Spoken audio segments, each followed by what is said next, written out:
Hello दोस्तों, स्वागत है आप सभी का। तो आज हम लगाने वाले हैं आरआरबी ग्रुप डी के लिए लाइव टेस्ट, जो कि इस वक्त टेक्स्ट बुक पर चल रहा है। All India RRB group D ultimate live test 05 के नाम से। ठीक है जी। तो जैसा कि आप सभी लोग जानते हैं और जो लोग नहीं जानते मैं उनको बता देता हूँ कि यहाँ पे हम देखेंगे इस मॉक टेस्ट का सॉल्यूशन।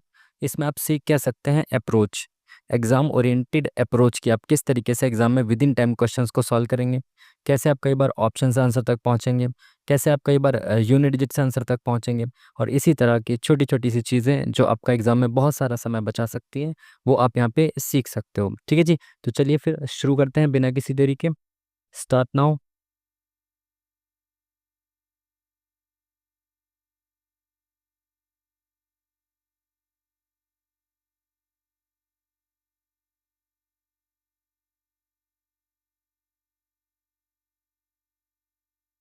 चलिए, तो फर्स्ट ऑफ ऑल मैं आपको बता दूं, जैसे ही मेरा ये मार्कर आता है, ये मार्कर तब काम करता है जब ये स्क्रीन पॉज हो जाती है। ठीक है। तो जब ये मार्कर चलेगा तो स्क्रीन पॉज हो जाएगी, इस वजह से यहाँ पे ये टाइम आपको रुका हुआ दिखेगा। ये टाइम रुका हुआ नहीं है क्योंकि मार्कर आ गया, इस वजह से स्क्रीन पॉज हो गई है, इसलिए आपको रुका हुआ दिख रहा है। जैसे ही मैं मार्कर को हटाऊंगा टाइम वापस से आपको कंटिन्यू होता हुआ दिख जाएगा। ठीक है जी। तो इस बात को आप कृपया करके दूसरे तरीके से ना लें। चलिए शुरुआत करते हैं पहले क्वेश्चन के साथ। अगर आप क्वेश्चन को इंग्लिश में पढ़ना चाहते हैं तो वीडियो को पॉज करिए, इंग्लिश में क्वेश्चन को पढ़िए, हम देखेंगे हिंदी में इसका सॉल्यूशन। चलिए, तो इस तरह के क्वेश्चन में आपको करना क्या होता है, पहली वाली सीरीज़ को चेक करिए। ठीक है। फिर दूसरी वाली सीरीज़ को चेक करिए, इस तरीके से आपको तीनों सीरीज़ को चेक करना होता है। ठीक है। तो अगर हम देखें डब्ल्यू से आर, तो ये उल्टा हो रहा है, तो यहाँ से शुरू करिए चेक करना। तो एच से एम, तो 8 से 13 5, 13 से 18 5, 18 से 5 23, यानी कि 5 5 प्लस हो रहा है। तो ये एच जो है यहाँ से प्लस होके आ रहा होगा, 5 प्लस होने के बाद एच आया होगा, यानी कि 8 है, तो यहाँ पे 3 रहा होगा, है ना। 3 में +5 करेंगे तो 8 आ जाएगा, यानी यहाँ पे सी रहेगा। 3 का मतलब सी होता है। ठीक है। तो ये ऑप्शन खत्म, ये ऑप्शन खत्म। अब सेकंड में क्या आएगा, यू से पी, अगेन यहाँ से चल रहा होगा एफ से के, तो एफ जी एच आई जे के, +5 हो रहा है, K L M N O plus, P है ना, सॉरी मैं ओ समझ रहा था, पी तक +5 हो रहा है, पी से यू +5, तो सभी में +5 हो रहा है, तो ये एफ भी +5 होने के बाद आया होगा। तो सी के बाद यहाँ ए रहा होगा, तभी ए से +5 होके एफ आ गया होगा। ठीक है। तो सी के बाद आएगा ए, तो ये तीन ऑप्शन एलिमिनेट हो जाएंगे, option number 1 is the correct answer. ठीक है जी। चलिए इंग्लिश में पढ़िए क्वेश्चन को। क्या बोला है इसने, राहुल और रवि की आयु का अनुपात 3:4 है। तो भाई एक है राहुल, राहुल को लिख लेते हैं ऐसे, राहुल, और एक है हमारे रवि। ठीक है। इनकी एज जो है उसका रेशियो कितना दे रखा है, 3:4। ठीक है। 6 वर्ष बाद उनकी आयु का नया अनुपात, तो भाई 6 वर्ष बाद, यानी कि इससे 6 वर्ष बाद उनकी आयु का नया अनुपात कितना हो जाएगा, 4:5। ठीक है।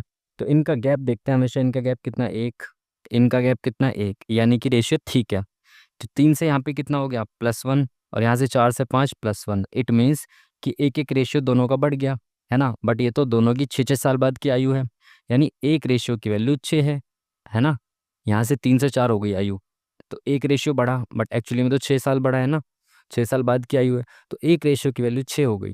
पूछा गया वर्तमान में रवि की आयु कितनी है, तो वर्तमान में रवि की आयु कितनी है, 4 रेशियो है, तो एक रेशियो की वैल्यू 6 है, तो 4 रेशियो कितनी हो जाएगी, 24। तो option number D is the correct answer. Next question.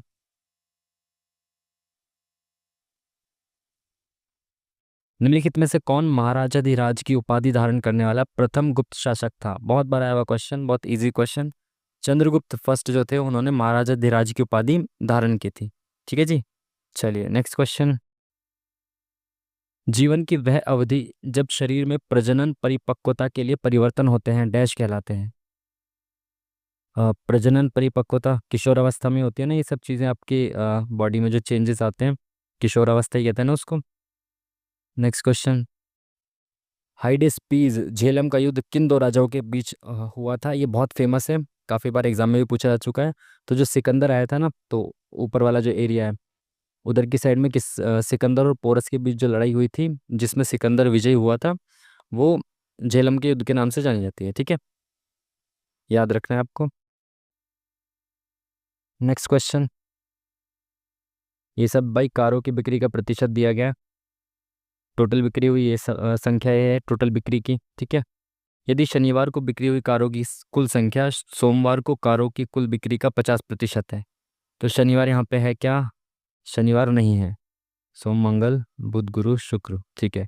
तो जो शनिवार है, शनिवार को कितनी बिक्री हुई है? कुल बिक्री का 50%। सोमवार को जो कारों की कुल बिक्री हुई थी उसका 50%, यानी कि शनिवार को 10% जो है वो बिक्री हुई है, ठीक है। तो बोल रहा है कि गुरुवार और शनिवार को बिक्री हुई कारों की कुल संख्या क्या है? तो गुरुवार को कितना? 10%। शनिवार को भी 10%, तो टोटल मिला के कितना हो गया? 20%, यानी कि टोटल 700 है, तो 700 का 10% कितना हो जाएगा? एक जीरो हटा दो। और 20% कितना हो जाएगा? डबल इसका, यानी कि 140। Option number one is the correct answer. Next question.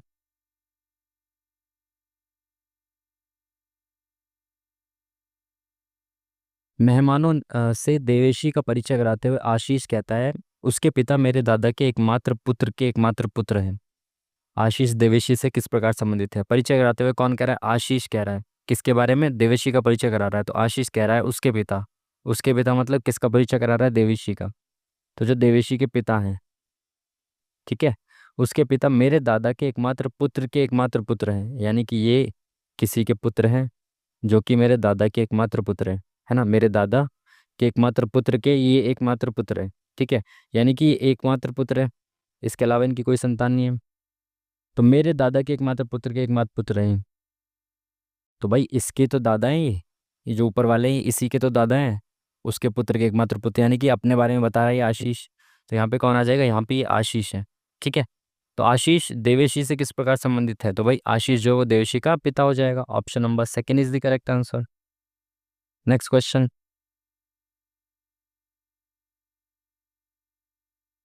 निम्नलिखित में से किस मौसम में भारत में तरबूज, कस्तूरी आदि का उत्पादन किया जाता है? तो तरबूज जो है वो जायद फसल है ना। तीन प्रकार की फसल है, खरीफ, रबी और जायद। तो जो जायद होती हैं वो कौन सी फसलें होती हैं? जो गर्मी के जो शॉर्ट पीरियड होता है ना, छोटा सा टाइम पीरियड होता है, उसमें उगाई जाती है, जैसे खीरा, ककड़ी, तरबूज, खरबूज, ये सब, ठीक है। ये सब आपने पढ़ा होगा, पानी वाली फसलें, है ना। एक आदमी शांत जल में इतने की चाल से नाव चला सकता है, यानी शांत जल में नाव की चाल दे रखी है तो इसको कहते हैं हम एक्स, ठीक है। शांत जल में नाव की चाल को कहते हैं एक्स। धारा की चाल दे रखी है तो धारा की चाल होती है भाई वाई। तो समान दूरी के लिए धारा के प्रतिकूल जाने में धारा के अनुकूल जाने की तुलना में 4 घंटे अधिक लगते हैं। तो जो प्रतिकूल है, यानी कि देखो अनुकूल जो होता है उसको कहते हैं हम डाउन स्ट्रीम। कहाँ है भाई? अनुकूल जो होता है वो डाउन स्ट्रीम होता है और प्रतिकूल होता है अप स्ट्रीम, ठीक है। तो प्रतिकूल जाने में तो ज़्यादा समय लगेगा, तो अगर मैं प्रतिकूल का समय और अनुकूल का समय का डिफरेंस देखो तो वो 4 घंटे है। ये तो बोल रहा है 4 घंटे अधिक लगते हैं, किसकी तुलना में? अनुकूल की तुलना में प्रतिकूल में 4 घंटे अधिक लगते हैं, ठीक है। तो मैं इनको निकाल लेता हूँ। अपस्ट्रीम क्या होता है? अपस्ट्रीम जो स्पीड होती है उसमें जो डिस्टेंस होता है, सॉरी, अपस्ट्रीम में जो टाइम लगता है, टाइम बराबर क्या होता है? Distance upon speed. तो यहाँ पे कितना टाइम लगेगा? डिस्टेंस हमने डी मान लिया, कोई एक डिस्टेंस है ना, पता नहीं कितना है, बस ये बता रखा है इसने कि सेम डिस्टेंस ट्रेवल करेगा वो अपस्ट्रीम और डाउनस्ट्रीम दोनों में, ठीक है। तो कोई डिस्टेंस था उसको हमने पहले अपस्ट्रीम से, यानी अपस्ट्रीम में क्या होता है? एक्स माइनस वाई हो जाता है, ठीक है। दोनों जो है ये एक्स क्या है? नाव की चाल, और धारा की चाल होती है वाई। तो एक्स माइनस वाई कितना हो जाएगा? 5 में से ढाई गया, 2.5, माइनस डाउन स्ट्रीम में भी डी है डिस्टेंस, ये डाउन स्ट्रीम है, ठीक है। ये डिस्टेंस डी है। यहाँ पे चाल कितनी हो जाएगी? एक्स प्लस वाई, यानी कि 5 और ढाई 7.5 बराबर आ जाएगा 4, ठीक है। अब यहाँ पे आप डी जो है ना, डी आपसे पूछा डिस्टेंस कितना है, तो ये ऑप्शंस आपके सामने, ऑप्शन पुट करके देख लो, खामा का मेहनत क्यों करनी। अब जैसे पहला ऑप्शन पुट करूँ यहाँ पे, अगर मैं 105 रखता हूँ तो पॉइंट से पॉइंट खत्म हो जाएगा, 25 से 105 नहीं कटेगा, तो 105 तो नहीं होना चाहिए। अगर मैं यहाँ 15 रखता हूँ तो ये पॉइंट हट के ऊपर जीरो बढ़ जाएगा, तो 25 छिक्का 150 हो जाएगा, और यहाँ 15 हो जाएगा, तो ये 7.5 दूनी 15 हो जाएगा, और 6 में से 2 गया 4, यानी कि सेकंड वाला ऑप्शन जो है वो सेटिस्फाई कर गया। तो डिस्टेंस कितना हो जाएगा? 15 किलोमीटर, ठीक है जी। चलिए नेक्स्ट क्वेश्चन।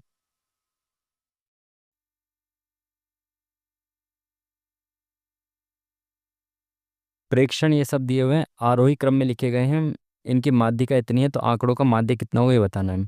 आपको पता है माध्यिका क्या होती है? माध्यिका जो प्रेक्षण होते हैं, जो डेटा होता है, इसको आपको पहले अरेंज करना होता है आरोही या अवरोही क्रम में, असेंडिंग या डिसेंडिंग ऑर्डर में व्यवस्थित करोगे। उसके बाद जो बीच की होती है संख्या वो होती है आपकी माध्यिका, ठीक है। तो यहाँ पे कितनी संख्या देखो, 1 2 3 4 5 6 7 8 9 10, तो 10 संख्याएं हैं। तो बीच की जो दो संख्या होगी उसका एवरेज माध्यिका होगा। तो बीच की दो संख्या यही होंगी, 1 2 3 4, 1 2 3 4, ये बीच की पाँच, ये छठी क्या है, ये बीच की संख्याएं हैं, ठीक है। तो x+2, इन दोनों संख्याओं का जो एवरेज होगा वो क्या होगा, आपकी माध्यिका हो जाएगी। तो ये 2 यहाँ से हटेगा, इधर चला जाएगा इनटू में, तो ये कितना हो जाएगा, 126। और ये 2 इधर जाएगा, माइनस हो जाएगा, तो ये आ जाएगा 124। तो 2x बराबर 124 है, तो x बराबर कितना हो जाएगा, 2 6 12, 2 दूनी 4। तो x की वैल्यू आ गई 62, x की वैल्यू 62, तो ये 62 हो गया, और ये जो है ये कितना हो गया, 64 हो गया, ठीक है। इनका माध्य निकालना है, सिंपल, सभी को जोड़ दो। माध्य बराबर क्या होता है, सभी का योग अपॉन में सभी का नंबर, सभी की संख्या, एवरेज, ठीक है। तो जोड़ो, 5 4 9, 9 8 17 19 23 25 33 35, 35 और 10 45 और 4, 45 में देख गया 44, 4, ठीक है। 9 4 13, 20 और 1 21, 21 7 28, 30 35 40 41 47 47 और 3 50, 2 52, 4 56, 56 और 3 61, ठीक है। 6 1 आ गया ये। ठीक है जी। कितना था यहाँ पे, जब हमने जोड़ा था तो कितना आया था, सही किया ना हमने, 5 4 9 8 17 19 4 23 25 30 33 35 35 और 10 45 और 44, 4 9 4 13 13 20 और 1 21, 21 और 7 28, 30 और 5 35, 35 5 40 और 1 41 और 6 47, 52 4 56 59 60 और 1 61, ठीक है। और टोटल नंबर्स कितने, 10 हैं, तो 10 से जब इसको भाग देंगे तो कितना आ जाएगा, 61.4। Option number B is the correct answer. Mean पूछा था, यानी कि एवरेज होता है ना मीन। तो नेक्स्ट क्वेश्चन, धातुओं के निम्नलिखित में से कौन सा समूह इतना नर्म है कि उन्हें चाकू से काटा जा सकता है, और निम्न घनत्व और निम्न गलनांक होता है, तो चाकू से काटा जा सकता है, कौन सी धातु ऐसी है। कैल्शियम तो नहीं होगा, सेकंड वाला तो शायद नहीं होना चाहिए, बाद में देखेंगे इसको।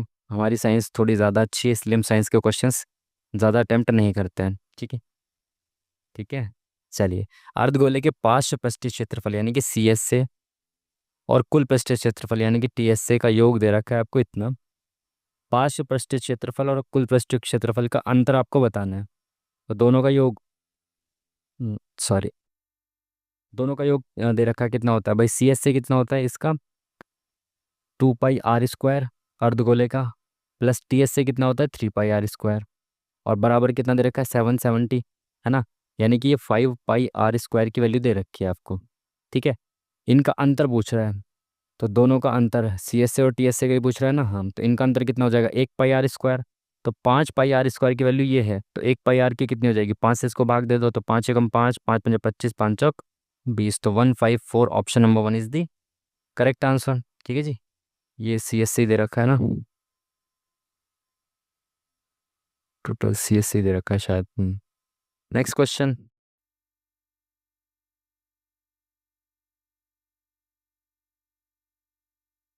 सारग्राही कला के उच्च स्तर को दर्शाता है। सारग्राही कला ये बहुत बार आ चुका मॉक टेस्ट में, बार बार क्वेश्चन आ रहा है ये वाला।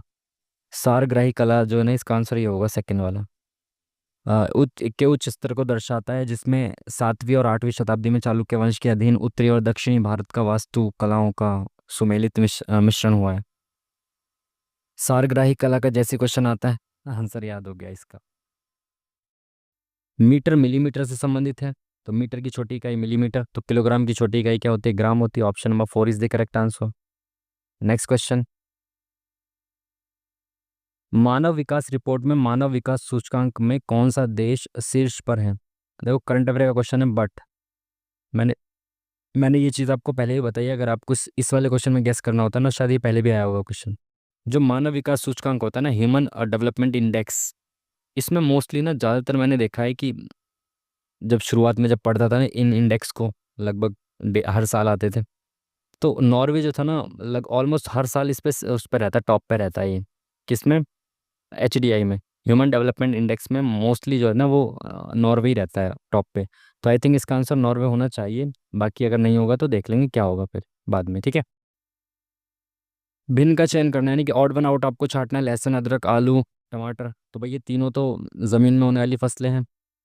टमाटर जो है वो ज़मीन के ऊपर होता है। कौन सा अम्ल पेट में प्रवेश करने वाले जीवाणुओं को नष्ट कर देता है? पेट में प्रवेश करने वाले जीवाणुओं को नष्ट कर, पेट में तो वैसे भी HCl ही होता है ना, हाइड्रोक्लोरिक एसिड एसिड होता है। निम्नलिखित में से कौन सा गलत है? जंतुओं में कोशिका भित्ति मौजूद होती है, पहला ही स्टेटमेंट गलत दे रखा है, जंतुओं में कोशिका भित्ति होती ही नहीं है। ठीक है, तो यही वाला गलत है, और गलत आपसे पूछा था तो फर्स्ट वाला is the correct answer. Next question. निम्नलिखित में से कौन सा एक जीवाणु जनित रोग नहीं है? तो जीवाणु जनित रोग नहीं है मतलब बैक्टीरिया से नहीं होता, कौन सा है? हैजा का भी बैक्टीरिया होता है आई थिंक। आंत्रज्वार, ये क्या है भाई? टाइफाइड, तो टाइफाइड तो बैक्टीरिया का होता ही होता है। रेबीज का बैक्टीरिया होता है। प्लेग, तो ये दोनों तो होते हैं, और रेबीज और प्लेग में से किसका बैक्टीरिया कौन सा बैक्टीरिया बेस नहीं है? इन दोनों में से सी के साथ जाते हैं, चलो है ना, देखते हैं, दोनों में कंफ्यूजन है बट देख लेंगे। राजा राम ने एक निश्चित मात्रा में गेहूं खरीदे। उसने एक चौथाई गेहूं 12% के लाभ पर बेच दिए, और शेष गेहूं पर कितना लाभ प्रतिशत कमाना चाहिए ताकि कुल लाभ 15% हो? देखो, एक चौथाई, अगर मैं कहूँ एक चौथाई मतलब 1/4 होता है। टोटल 4 है, 4 में से एक भाग जो है वो 12% के लाभ पे बेचा है। बचा कितना भाग? 3 भाग। तो ये कितने परसेंट के लाभ पे बेचा है ये पूछा है। और ओवरऑल लाभ कितना हो रहा है? 12%। जब इस तरीके से दो अलग अलग कमोडिटीज़ का लाभ हानि ये सब बोले और ओवरऑल दिया हो, तो हमेशा एलिगेशन लगाना है आपको, ठीक है। और ये जो नीचे आता है ना, यहाँ पे जो रेशियो आता है वो हमेशा ऊपर की क्वांटिटी का ही रेशियो नीचे रिपीट होता है, तो यहाँ पे भी रेशियो कितना आएगा? 1:3। ठीक है। ये कैसे हो सकता है? 12 यहाँ नहीं आएगा भाई, यहाँ तो 15 आएगा ना, नहीं तो 0 आ जाता, तो यहाँ 15 आएगा। तो 15 में से 12 गए 3 आ गया, है ना। तो 15 में से 12 गए 3 आ गया, यानी कि 1 यूनिट की वैल्यू 1 ही है। तो यहाँ पे क्या होना चाहिए कि देखो, यहाँ से यहाँ घटा दिया। एलिगेशन हमेशा कैसे काम करता है? अब ऐसे करेगा, ठीक है। एक बार ऐसे फिर ऐसे, अगर वो ऐसे कर देता तो फिर ऐसे करते हैं हम, ठीक है। तो एलिगेशन ऐसे काम करता है, आपको पता होना चाहिए।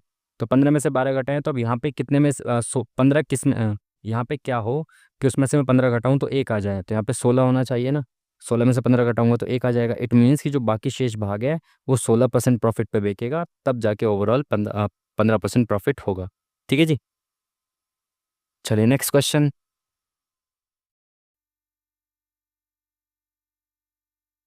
5 व्यक्ति हैं, केंद्र केंद्र के सम्मुख वृत्ताकार मेज। तो दो चीज़ें सबसे पहले आपको देखनी है कि केंद्र के सम्मुख है या नहीं, और मेज कैसी है? वृत्ताकार। तो भाई वृत्ताकार मेज बना दो, और 5 लोग हैं तो 1, 2, 3, 4, 5। ठीक है जी। जे एफ के ठीक बाईं ओर बैठा है, तो जे जो है वो एफ के ठीक बाईं ओर बैठा है जे। एन एफ के बाईं ओर से दूसरे स्थान पर है, एफ के बाईं ओर से दूसरे स्थान पर है एन। वी जे के बाईं ओर से दूसरे स्थान पर है, जे के बाईं ओर से दूसरे स्थान पर है वी। तो जे के दाईं ओर से दूसरे स्थान पर, तो जे के दाईं ओर से दूसरे स्थान पर, यानी कि यहाँ पे कौन है ये आपको बताना है। तो अभी तक जो नहीं बैठा वही होगा यहाँ पे। तो एन बैठ गया, एफ बैठ गया, वी बैठ गया, तो आर नहीं बैठा, तो आर होगा यहाँ पे, है ना। Next question.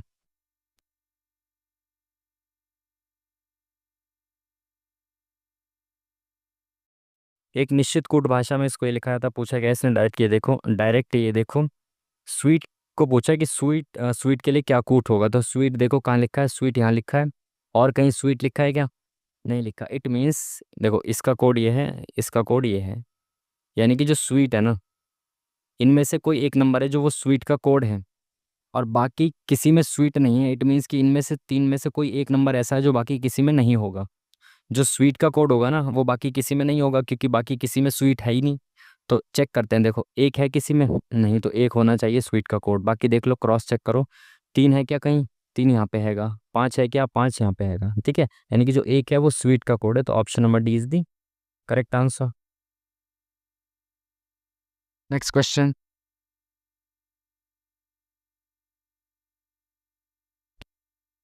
केवल पादप कोशिकाओं में मौजूद होते हैं, तो क्या होते हैं? केवल पादप प्लास्टिड होते हैं ये पहले भी आया हुआ क्वेश्चन है, मॉक में भी आया हुआ है। तो केवल पादपों में होते हैं, पैसे पादप पैसे प्लास्टिड, ऐसे याद रखना, ठीक है।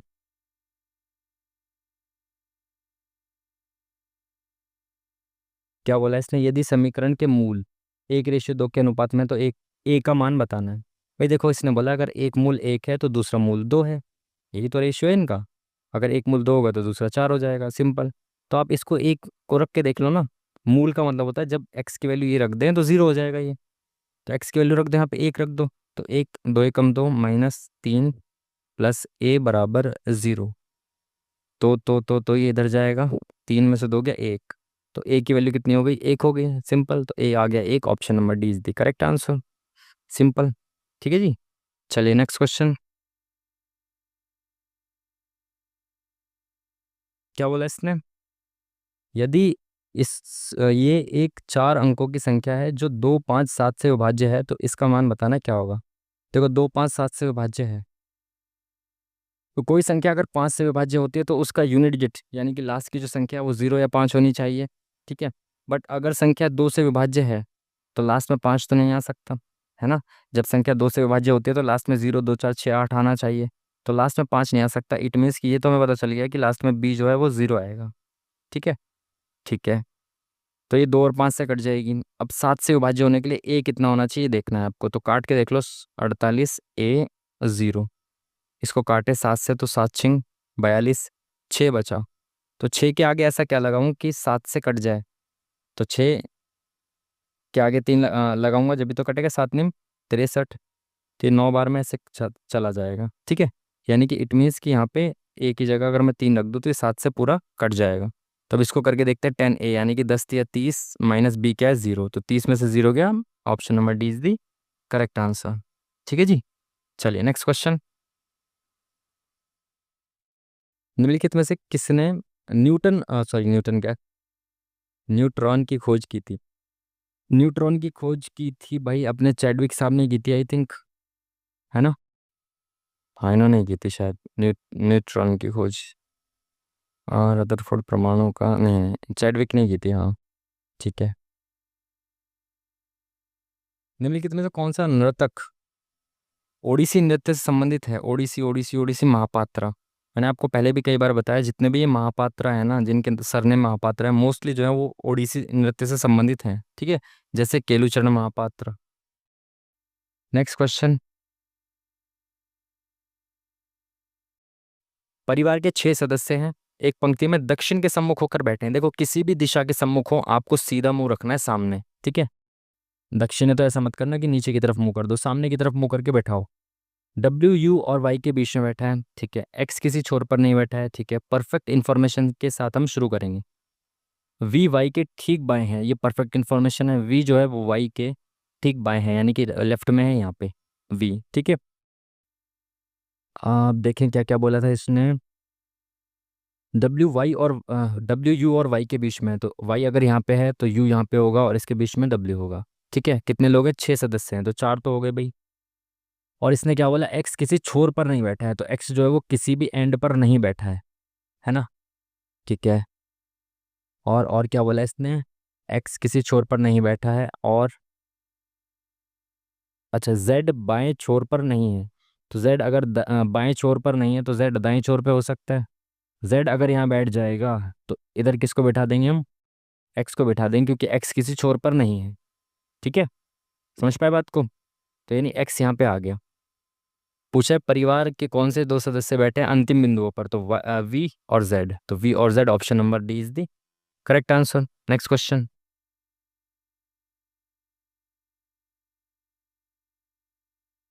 क्या बोला इन्होंने, 2 शंकुओं का आयतन इतने के अनुपात में है, उनकी त्रिज्या इतनी है, तो ऊंचाइयों का अनुपात बताना है। बहुत आसान सवाल, बेसिक से समझें इस बात को। 2 शंकुओं का आयतन, तो शंकु का आयतन कितना होता है, 1/3 पाई आर स्क्वायर एच। ठीक है। अपॉन में दूसरे शंकु का आयतन भी इतना ही हो जाएगा, उसकी आर चेंज कर देंगे, आर स्क्वायर, और एच कर देंगे बड़ा। इनका रेशियो कितना दे रखा है, 3:2 दे रखा है। 1/3 पाई से तो 1/3 पाई कैंसिल। ठीक है। और एक की आर कितनी दे रखी है, 3, और एक की 4, तो यहाँ पे कितना हो जाएगा, 3 का स्क्वायर कितना हो जाएगा, 9h, और यहाँ पे 4 का स्क्वायर कितना हो जाएगा, 16h। ठीक है। बिल्कुल ठीक है। तो यहाँ पे क्या हो जाएगा भाई, ये 9h अपॉन में 16h बराबर हो जाएगा 3/2। ठीक है। इधर इधर क्रॉस ले जाओ इनको, तो ये हो जाएगा 18h बराबर 16h। ठीक है, तो जिसके सामने जो होता है उसकी वैल्यू वही होती है। तो एच की वैल्यू हो गई 16 और इस एच की वैल्यू हो गई 18। तो 16/18 हो जाएगा रेशियो। तो 2 × 8 = 16, 2 × 18 8 रेशियो 9 तो इसमें है ही नहीं। क्या कर दिया हमने? 9 दिन, अच्छा सॉरी सॉरी सॉरी सॉरी, 16 × 3 = 48, ये 48 हो जाएगा, सॉरी। 16 की मल्टीप्लाई 3 से करेंगे तो 16 × 3 = 48 हो जाएगा, तो ये 48 हो जाएगा। सॉरी, 18 रहेगा, ये 48 हो जाएगा। ठीक है, तो 6×3 = 18, 6×8 = 48, तो 8/3, option number 1 is the correct answer. ठीक है जी, चलिए नेक्स्ट क्वेश्चन।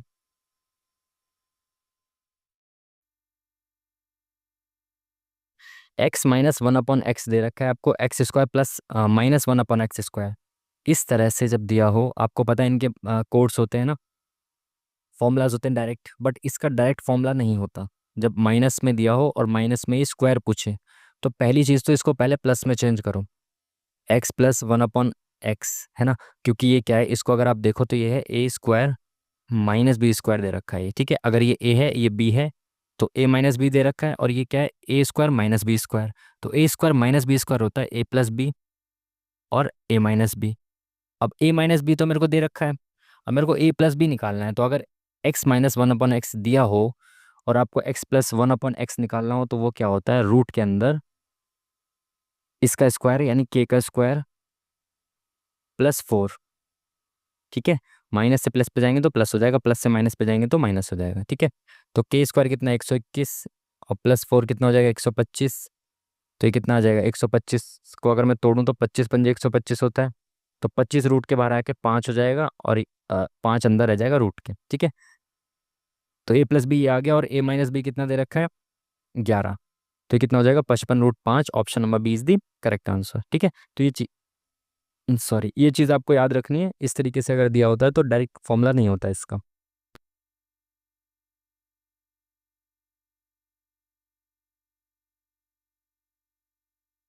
35, 50, 80, तो 15 और 30।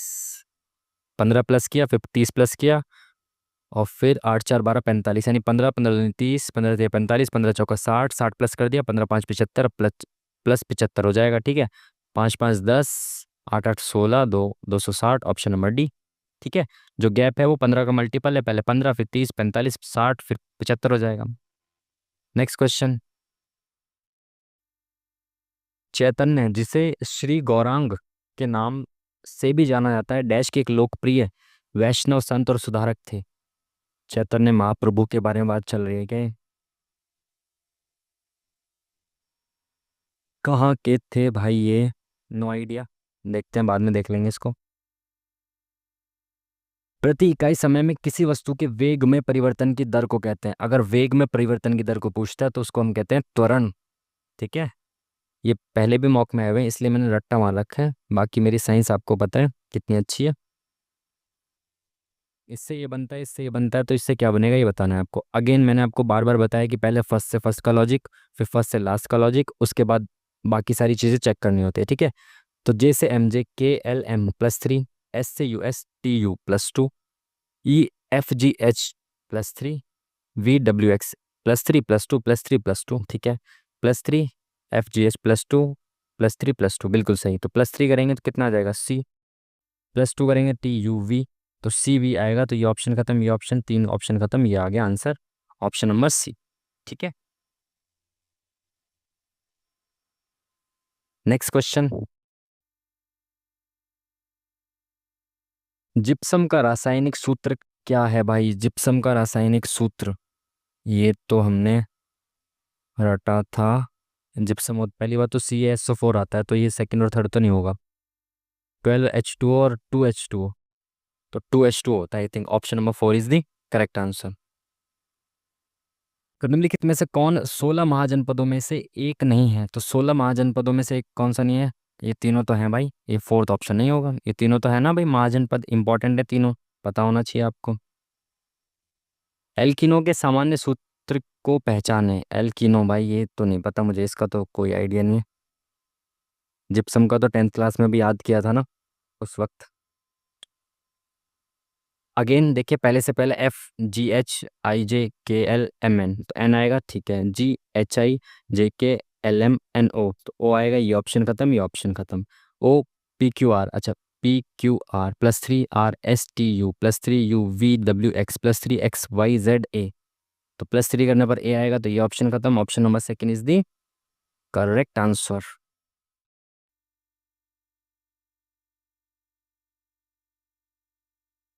रवि और सुमित की सैलरी का अनुपात यह है, यदि प्रत्येक के सैलरी में इतने की वृद्धि होती है तो नया अनुपात इतना हो जाता है। सुमित का नया सैलरी, सुमित की बोलो भाई, क्या कर रहे हो आप ये। रवि और सुमित का नहीं होता, की होता है, ठीक है। सैलरी इतनी है तो भाई एक है रवि और एक है सुमित, इनकी जो सैलरी है उसका रेशियो है 2:3, ठीक है जी। प्रत्येक की सैलरी में 3-3 हज़ार रुपये बढ़ गए भाई, इसमें भी 3 हज़ार रुपये बढ़े और इसकी में भी 3 हज़ार रुपये बढ़ गए, है ना। तो सैलरी का रेशियो कितना हो गया, 35 और 50 हो गया, नई सैलरी का रेशियो, ठीक है। अब देखो, मैंने आपको बताया रेशियो को पहले सेम बनाना होता है, जब ऐसे सेम सेम चीज़ बढ़ रही है दोनों में, तो इसको सेम बनाओ। तो इनका गैप कितना है, 15 का है, और ऊपर का गैप कितना है, 1 का है। तो ऊपर के गैप को भी 15 बना दो, इंटू 15 कर दो, ठीक है।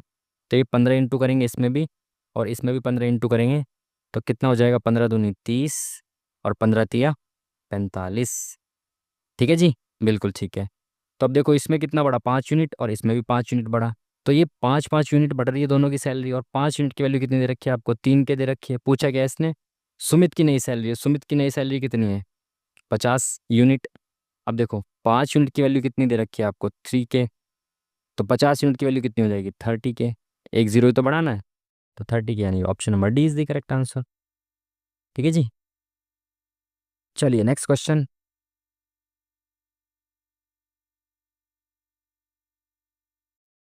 इसमें मिलान करना है भाई आपको, तो मिलान करें विटामिन ए।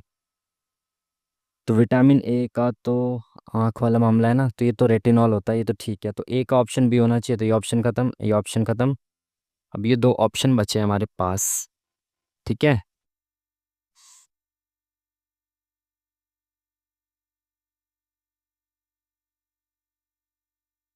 तो ए का थर्ड या सी का थर्ड, सॉरी, ए का थर्ड नहीं, सेकंड का या तो ए होगा या सी होगा। तो सेकंड में क्या है, B12, B12, कोबालामिन, और ए में क्या है, ascorbic acid, C, vitamin C, ascorbic acid, vitamin B, D तो दोनों में सेम है, मतलब फोर्थ ऑप्शन तो दोनों में सेम दे रखा है। तो सेकंड में क्या करना है, ए और सी में से हम सी के साथ जाते हैं, चलो लेट्स सी, है ना। फर्स्ट और थर्ड, फर्स्ट और फोर्थ में से एक होगा। नेक्स्ट क्वेश्चन भाई, इंग्लिश में पढ़ लीजिए।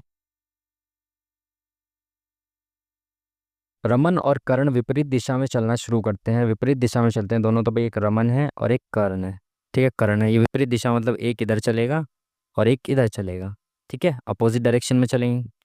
रमन 10 किलोमीटर चलता है, तो रमन 10 किलोमीटर चल गया भाई, और करण 15 किलोमीटर चलता है, ठीक है जी। रमन बाईं ओर मुड़ता है और 6 किलोमीटर चलता है, तो रमन रमन बाईं ओर मुड़ेगा इधर और 6 किलोमीटर चलेगा, ठीक है जी। करण भी बाईं ओर मुड़ता है और 6 किलोमीटर चलता है, तो दाएं इसका इधर है, करण का बायां इधर हो जाएगा, और ये 6 किलोमीटर चलेगा, ठीक है जी। रमन बाईं ओर मुड़ता है और 8 किलोमीटर चलता है, रमन बाईं ओर, यानी कि दाएं इधर तो बायां इधर, लेफ्ट साइड पे 8 किलोमीटर, यानी इससे थोड़ा सा कम, ये ऊपर 10 है ना यहाँ तक, तो इससे थोड़ा सा कम, ये 8 किलोमीटर चल गया। करण भी बाईं ओर मुड़ता है और 12 किलोमीटर, तो दाएं बायां, तो ये लेफ्ट साइड पे मुड़ता है और 12 किलोमीटर, यानी कि इससे कम 12 किलोमीटर यहाँ तक चल गया हो। करण अब रमन से कितनी दूर है, तो ये रमन है और ये करण है, इनके बीच की जो दूरी है वो ये वाली दूरी है, ठीक है। तो अगर हम देखें इनका बेस कितना हो जाएगा, देखो ये तो यहाँ से यहाँ तक तो 12 चल गया था वो, ये 3 यहाँ बचा था, और 8 चल गया था तो 2 यहाँ बचा था, तो नीचे तो आ गया भाई 5, 3 और 2 5, ये डिस्टेंस हो गया। ये जो टोटल डिस्टेंस है कितना है, 6, ये 12, ट्रिपलेट याद आ गया आपको, 5 12 13 का ट्रिपलेट होता है, ये 5 है तो ये 12 है, तो ये वाला 13 हो जाएगा। अगर ट्रिपलेट याद नहीं है तो आपको पता है ये कर्ण होता है, तो लंब का वर्ग जमा आधार का वर्ग बराबर होता है कर्ण का वर्ग। तो कर्ण का वर्ग बराबर कितना हो जाएगा, लंब का वर्ग प्लस आधार का वर्ग, तो ये हो जाएगा 169। तो अगर ये कर्ण का वर्ग है तो कर्ण हो जाएगा 69 का स्क्वायर रूट, यानी कि 13, ठीक है जी। चलिए नेक्स्ट क्वेश्चन।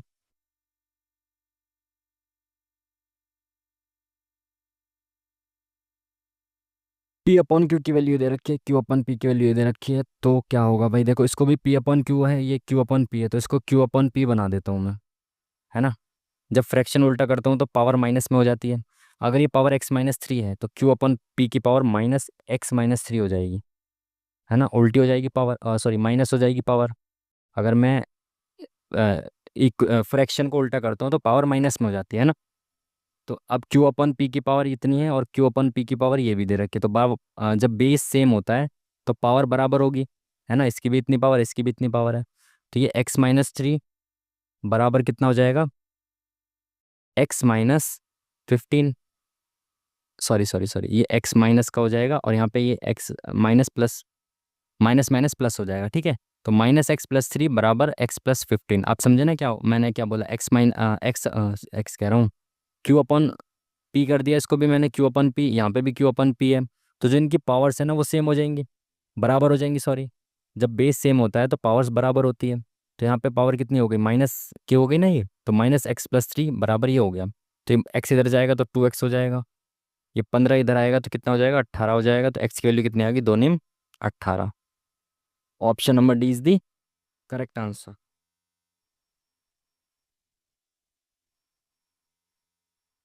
Next question. दो पाइप क्रमशः 12 घंटे 15 घंटे में एक टंकी को भर सकते हैं। यदि दोनों पाइप 4 घंटे के लिए खोले जाते हैं, फिर पहले पाइप को बंद कर दिया जाता है, तो शेष टंकी को भरने में कितना टाइम लगेगा दूसरा वाला पाइप? आसान सा सवाल। ए अगर 12 घंटे में भर सकता है तो बी 15 घंटे में भर सकता है, ठीक है जी। तो दोनों की एफिशिएंसी निकाल लो, 15 × 4 = 60 और 12 × 5 = 60। ये इनकी एफिशिएंसी आ गई, ये इसका टोटल वर्क आ गया, ठीक है। तो ए अगर 1 घंटे में 5 काम कर सकता है तो बी 1 घंटे में 4 काम कर सकता है। तो यदि दोनों पाइप 4 घंटे के लिए खोले गए तो दोनों मिलकर 1 घंटे में 9 काम कर रहे थे, और 4 घंटे तक इन्होंने काम किया मिलकर, तो ये 36 काम इन्होंने 4 घंटे में कर दिया।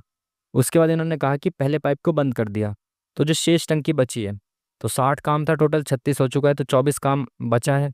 इस शेष काम को दूसरा पाइप यानी कि ये वाला जो 1 घंटे में 4 काम करता है, वो 24 काम कितने घंटे में कर देगा? 4 × 6 = 24। 6 घंटे में ये वाला जो है वो काम पूरा कर देगा सेकंड पाइप, ठीक है जी। चलिए नेक्स्ट क्वेश्चन।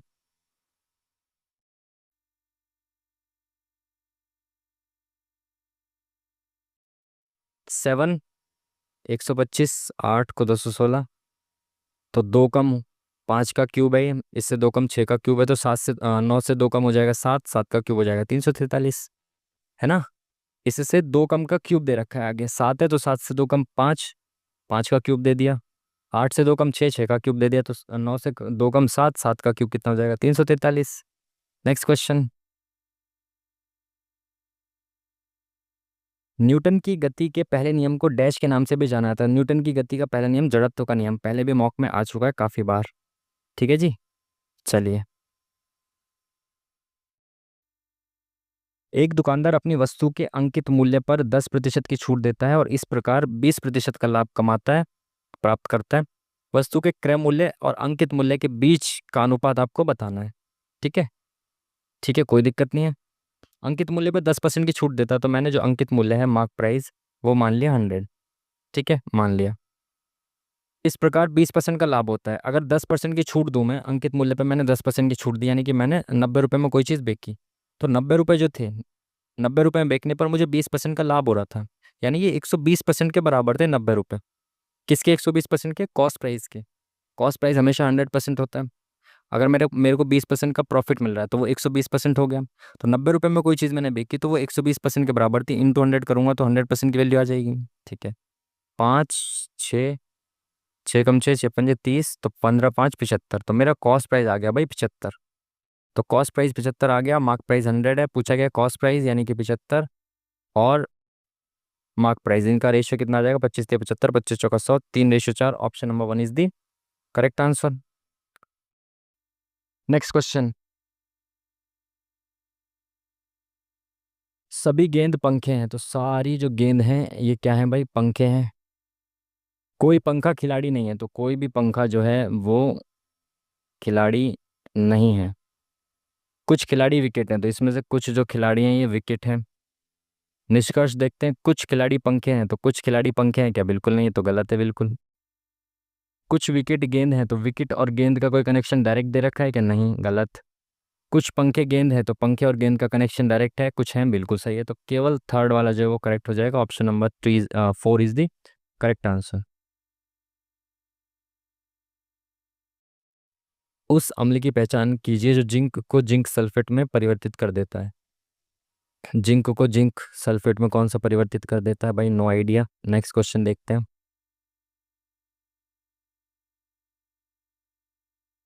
बिंदु P से वृत्त पर एक स्पर्श रेखा खींची जाती है।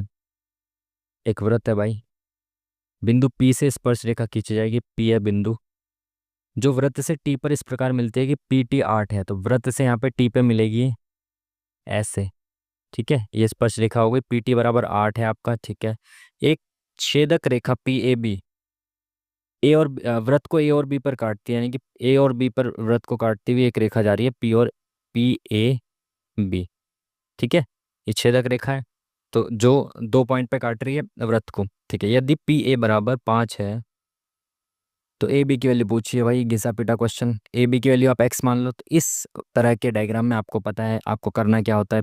ये जो बाहर वाला ना, ये इसका स्क्वायर, यानी कि PT का स्क्वायर जो होगा वो बराबर होगा PA इंटू PB। ठीक है, अंदर वाले की कोई पूछ नहीं है, बाहर वाले की पूछ होती है, यानी कि PA और बाहर वाला PB। ठीक है, तो PT का स्क्वायर यानी कि 64 बराबर क्या हो जाएगा? PA यानी कि 5 इंटू PB कितना हो जाएगा? 5 + x, तो ये हो गया 5 + x। ठीक है, तो 64 बराबर हो जाएगा 25 + 5x, है ना। ये 25 इधर जाएगा तो माइनस हो जाएगा, कितना बचेगा? 39। तो 39 बराबर 5x, तो x की वैल्यू कितनी आ जाएगी? 5 इधर आ जाएगा, तो 5 × 7 = 35, 5 × 8 = 40। तो 7.8 option number 1 is the correct answer. Next question.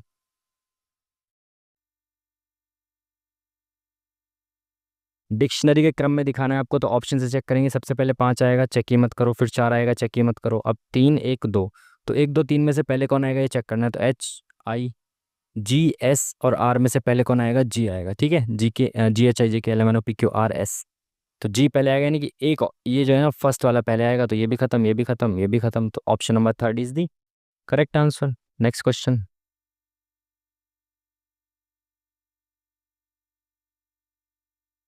चलिए, सीरीज काफ़ी तेज़ी से बढ़ रही है, तो इंटू का लॉजिक होना चाहिए। 3 दूनी 6 + 1, 7 या 21 + 1, यानी 3 दूनी 6 + 1, 7 या 21 + 1, 22 दूनी 44 + 1। अच्छा, इंटू 2 इंटू 3 इंटू 2 + 1। अब इंटू 3 हो रहा है क्या? 9 3 135। ठीक है, 45 दिया, 135 + 1, बिल्कुल ठीक है। अब इंटू 2 हो जाएगा, +1 हो जाएगा। पहले इंटू 2 +1, फिर इंटू 3 +1, फिर इंटू 2 +1। अब इंटू 3 +1 आ जाएगा, सॉरी, इंटू 2 +1, 3 +1, 2 +1, 3 +1, अब 2 +1 आ जाएगा। ठीक है, तो 136 दूनी 272, है ना, +1 273, तो option number 1 is the correct answer. ठीक है जी, चलिए नेक्स्ट क्वेश्चन।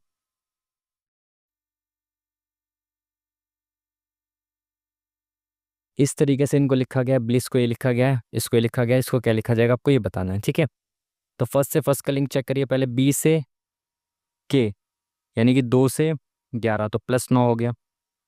L से S, तो KL 12 से 19, ST 12 से 19, यानी कि 7 हो गया, +12 7 19। ठीक है, I से N, तो 9 से 14, यानी कि +5 हो गया।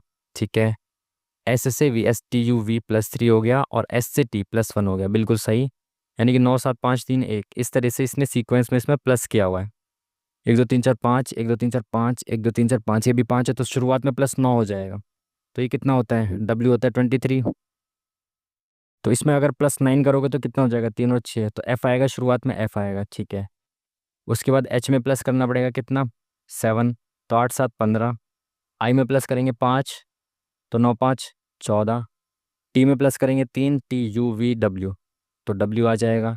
और E में +1 करेंगे तो F आ जाएगा, तो FONWF, FONWF, option number second is the correct answer. Next question.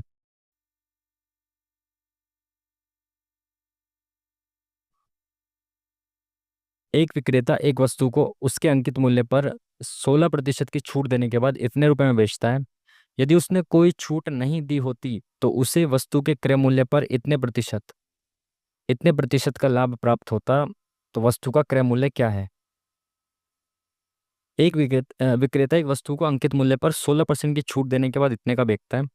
यदि उसने कोई छूट नहीं दी होती तो उसे वस्तु के क्रय मूल्य पर 28% का लाभ होता।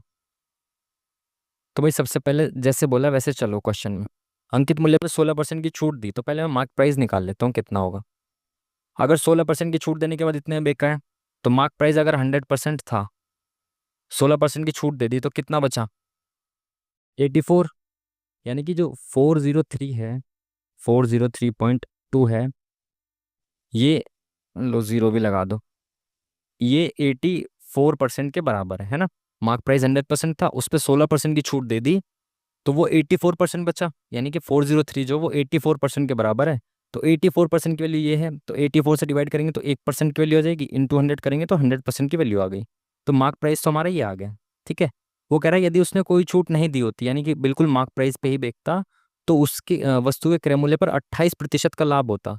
यानी कि अगर वो इसी रेट पर बेच दे वस्तु को तो 28% का उसको लाभ मिलेगा। यानी कि ये जो मूल्य है ना, ये 128% के बराबर है। अगर कॉस्ट प्राइस 100% है तो ये मूल्य कितना, 128% है ये, क्योंकि 28% का प्रॉफिट है ना इस मूल्य में। तो अगर 128% की वैल्यू ये है तो 1% की कितनी हो जाएगी, अपॉन में 128, 128 से डिवाइड करेंगे तो 1% की वैल्यू आ गई, इंटू 100 करेंगे तो ये 100% की वैल्यू आ गई। तो ये मेरा कॉस्ट प्राइस आ गया। कॉस्ट प्राइस ही पूछा है, समझ पाए? पहले मैंने मार्क प्राइस निकाला, उसने बोला कि अगर वो मार्क प्राइस पे बेचेगा तो 28% का लाभ होगा। तो मैंने कहा भाई मार्क प्राइस जो वो कॉस्ट प्राइस के 128% के बराबर है। तो 128% की वैल्यू ये दे रखी है, तो मैंने 128 से इसको डिवाइड किया तो 1% की वैल्यू आ गई, इंटू 100 करेंगे तो 100% की वैल्यू आ जाएगी।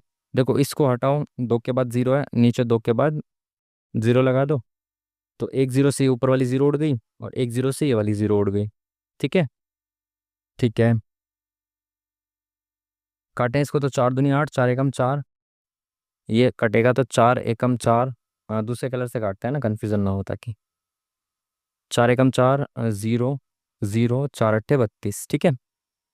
ठीक है, 7 से काट दें, 7 तिया 21, 7 एकम 7, 7 चौक 28, 7 चौक 28। 3 से काट दें अब इसको, 3 चौक 12, 2 3 अट्ठे 24।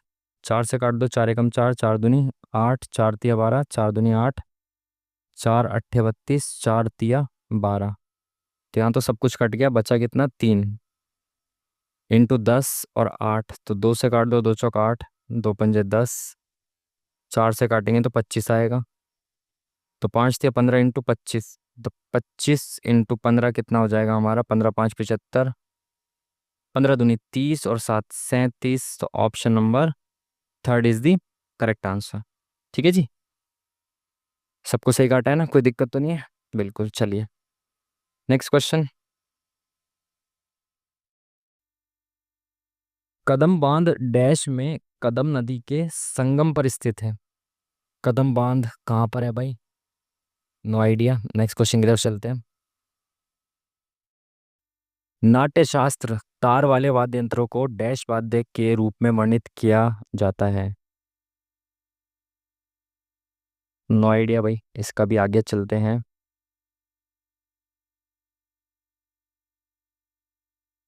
एक आयताकार फर्श की चौड़ाई उसकी लंबाई की 3/5 है। अगर लंबाई 5 है तो चौड़ाई 3 है, ये तो कहना चाह रहा है। चौड़ाई जो है लंबाई की 3/5 है, अगर लंबाई 5 है तो चौड़ाई 3 है, तो इसको 5x मान लो, इसको 3x मान लो। फर्श का क्षेत्रफल जो है 60 मीटर स्क्वायर है, तो फर्श की लंबाई चौड़ाई में कितना अंतर है ये बताना है। तो जो क्षेत्रफल होता है, एरिया होता है, वो क्या होता है, इंटू कर दो इसके, L इंटू B तो होता है। तो कितना हो जाएगा, 5 तिया 15 x स्क्वायर बराबर कितना दे रखा है, 60। तो एक्स स्क्वायर बराबर कितना हो जाएगा, 15 से कट जाएगा 4 बार में, तो 15 चौका 60। तो एक्स स्क्वायर अगर 4 है तो एक्स की वैल्यू कितनी हो जाएगी, 2। पूछा गया इसने लंबाई और चौड़ाई में अंतर, तो लंबाई और चौड़ाई में 2x का अंतर है। तो 1x की वैल्यू 2 है तो 2x की वैल्यू 4 हो जाएगी। Option number D is the correct answer. Next question.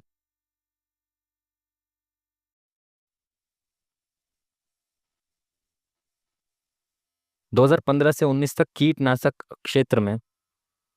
क्षेत्र से CFC उत्सर्जन में प्रतिशत वृद्धि क्या है? कीटनाशक में 15 से 19, तो 15 से 19 में 100 से 180 हो गया, यानी कि 80% की वृद्धि होगी, तो option number D is the correct answer. ठीक है जी। चलिए नेक्स्ट क्वेश्चन। निम्नलिखित में से कौन सी विशेषता अ, जगत जगत कवक की नहीं है? जगत कवक की या कवक जगत की नहीं है? क्या बोला है भाई इसने?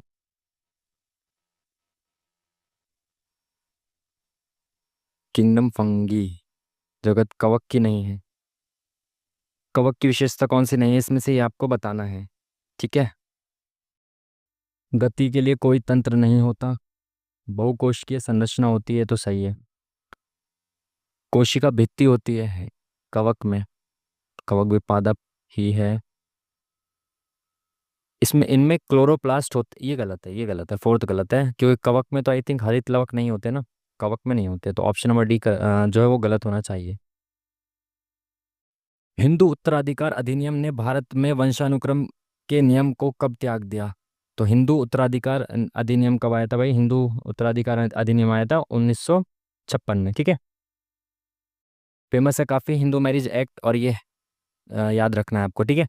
अंतर्राष्ट्रीय मुद्रा कोष के विशेष आहरण अधिकार, बहुत सही, एसडीआर का मूल्य डैश मुद्राओं वाले विविध मुद्रा समूह द्वारा निर्धारित किया जाता है, तो 5 मुद्राओं के समूह द्वारा निर्धारित किया जाता है। ये आप अगर आपने पढ़ा होगा पहले कभी तो आपको याद होगा एसडीआर। डिटेल में अभी बाद में कभी बताएंगे, अभी इतना याद रखना आप। ठीक है। एक मूलधन को साधारण ब्याज के तहत रखा है, 4 वर्ष के बाद मिश्र धन मूलधन का 4 गुना है। कितने वर्षों में हमें उसी दर पर मूलधन का 6 गुना मिश्रधन प्राप्त होगा? भाई साधारण ब्याज है तो 4 वर्ष में जो मूलधन है वो 4 गुना हो गया है, मिश्रधन जो है वो मूलधन का 4 गुना हो गया है। तो अगर मैं कहूँ मेरे पास 1 रुपए थे, वो 4 रुपए हो गए कितने वर्ष में? 3 सालों में, सॉरी 4 सालों में। 4 सालों में 1 रुपए की राशि 4 रुपए हो गई, यानी कि 4 साल में मुझे 3 रुपए का ब्याज मिला। समझ पाए बात को? 1 रुपए से 4 रुपए हो गई राशि, मूलधन का 4 गुना हो गया है कि मूलधन अगर 1 रुपए था तो मिश्रधन 4 रुपए हो गया। 4 साल में 1 रुपए से 4 रुपए हो गई राशि, यानी कि मुझे 4 साल में 3 रुपए का ब्याज मिला। बोल रहा है उसी दर पर मूलधन का 6 गुना कब हो जाएगा, यानी 1 रुपए से 6 रुपए। तो कितना ब्याज चाहिए मुझे? 5 रुपए का ब्याज कितने सालों में मिलेगा ये बताना है। तो भाई 3 रुपए का ब्याज जो है अगर वो 4 साल में मिला है तो 1 रुपए का ब्याज 4/3 साल में मिलेगा, और 5 रुपए का ब्याज चाहिए तो इंटू 5 कर देंगे तो कितने मिलेगा? 5 × 20/3। Option number C is the correct answer. Next question.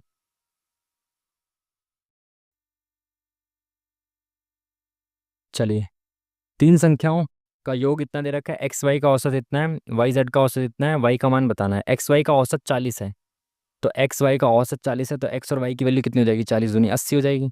ठीक है। वाई जेड का औसत 50 है, तो वाई प्लस जेड बराबर कितना हो जाएगा? 100 हो जाएगा। ठीक है। एक्स वाई दे रखा है आपको 80, और एक्स वाई जेड दे रखा है 100, तो एक्स और वाई अगर 80 है तो जेड कितना हो गया? 20 हो गया। तो अगर जेड 20 हो गया तो वाई कितना हो गया? यहाँ पे रखेंगे वाई 80 हो जाएगा, वाई पूछा है तो वाई हो गया 80। Option number C is the correct answer. Next question. Dash का उपयोग मिश्रण के घटकों को अलग करने के लिए किया जाता है जिनमें दो मिश्रणीय तरल पदार्थ होते हैं जो बिना अपघटन के उबलते हैं और क्वथनांक में पर्याप्त अंतर होता है। क्या होता है भाई ये? दो मिश्रण तरल पदार्थ होते हैं जो बिना अपघटन के उबलते हैं और क्वथनांक में पर्याप्त अंतर होता है। कोई आइडिया नहीं। ऊर्ध्वपातन तो नहीं होता। चलो डी के साथ जाते हैं, देखते हैं ना, तुक्का मारा है मैंने, गलत हो सकता है। बागवानी की वह शाखा जो सब्जियों के उत्पादन, भंडारण, प्रसंस्करण और विपणन से संबंधित है, डैश कहलाती है? कृषि विज्ञान तो नहीं होगी, ओलरियो कल्चर कल्चर होता है। Option number first is the correct answer. चलिए, 30 आदमी एक कार्य को 12 दिनों में पूरा कर सकते हैं, तो 6 दिन बाद 24 और आदमी उनके साथ जुड़ गए।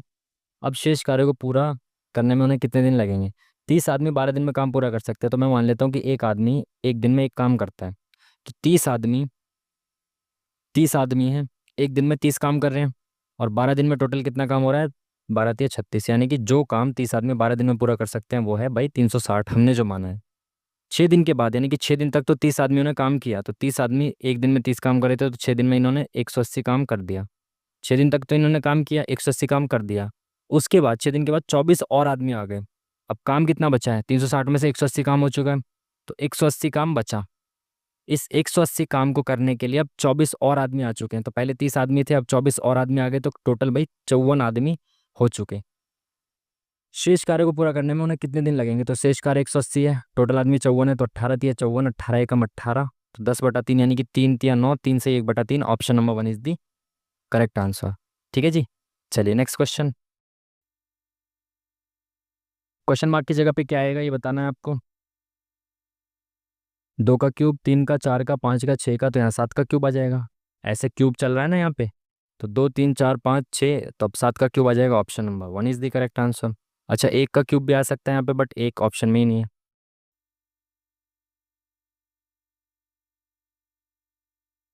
डैश को एक प्रकृति की एक कार्यात्मक इकाई के रूप में देखा जा सकता है, जहाँ जीवित जीव आपस में और आसपास के भौतिक वातावरण में परस्पर अन्योन्य क्रियाएं करते हैं। जीवित जीव आप आपस में और आसपास के पर्यावरण के साथ, ये तो भाई पारिस्थितिकी तंत्र की विशेषता होती है, आपस में और आसपास के पर्यावरण के साथ। डेफिनेशन अगर याद की होगी 11वीं क्लास में, तो ऐसे याद की थी ना। एक फूल के अंडाशय के अंदर छोटी गोल संरचनाओं को कहा जाता है, छोटी गोल संरचना होती है आपकी बीजांड। ठीक है, नेक्स्ट क्वेश्चन। गांव में रहने वाले बहुत से लोग बेहतर भविष्य के लिए शहरों में स्थानांतरित होते हैं। निष्कर्ष क्या हो सकता है? सरकारी अधिकारियों की अनिवार्य रूप से गांव में, ये बहुत बार आ चुका है, सेम ही क्वेश्चन रिपीट कर रहे हैं। सरकारी अधिकारियों की अनिवार्य रूप से गांव में तैनाती करनी चाहिए। अगर शहरों में जा रहे हैं तो गांव में जो है सरकारी अधिकारियों की तैनाती का क्या मतलब है? शहरों और गांव के बीच परिवहन सुविधाएं बढ़ाएं, अच्छा पलायन को बढ़ाएं या फिर गांव में सुविधाएं बढ़ाएं, तो ये भी गलत होना चाहिए, तो दोनों ही गलत होने चाहिए, तो option number 1 is the correct answer. Next question. निम्नलिखित में से कौन सी पहाड़ी मेघालय में स्थित नहीं है? डाफला आसाम की साइड, इधर की साइड है ना। जयंतियाँ, खासी, गारो, वैसे भी गारो खासी जयंतियाँ जो है ये मेघालय जो यहाँ पे आपका है, गारो खासी जयंतियाँ, ऐसे तीनों श्रेणियाँ यहाँ पे हैं मेघालय में। ठीक है, तो वैसे भी डाफला नहीं होगी। ठीक है, चलिए नेक्स्ट क्वेश्चन। केंद्रक झिल्ली के साथ सुव्यवस्थित केंद्रक वाली कोशिकाओं को डैश के रूप में नामित किया गया है। केंद्रक झिल्ली के साथ सुव्यवस्थित केंद्रक वाली कोशिकाओं को, केंद्रक झिल्ली के साथ सुव्यवस्थित केंद्रक वाली कोशिका यूकैरियोटिक और प्रोकैरियोटिक में से एक होनी चाहिए। चलो ऑप्शन नंबर सी के साथ जाते हैं ना। नेक्स्ट देखते हैं। आर्सेनिक का रासायनिक सूत्र, आर्सेनिक होता है भाई आपका AS। आर्सेनिक का रासायनिक सूत्र पहले ही पूछा जा चुका है, रेलवे किसी एग्जाम में भी पूछा जा चुका है। ठीक है, चलिए सॉल्व करना है इसको। तो सॉल्व करेंगे तो भाई क्या हो जाएगा, ये 7 चौक 28 और 29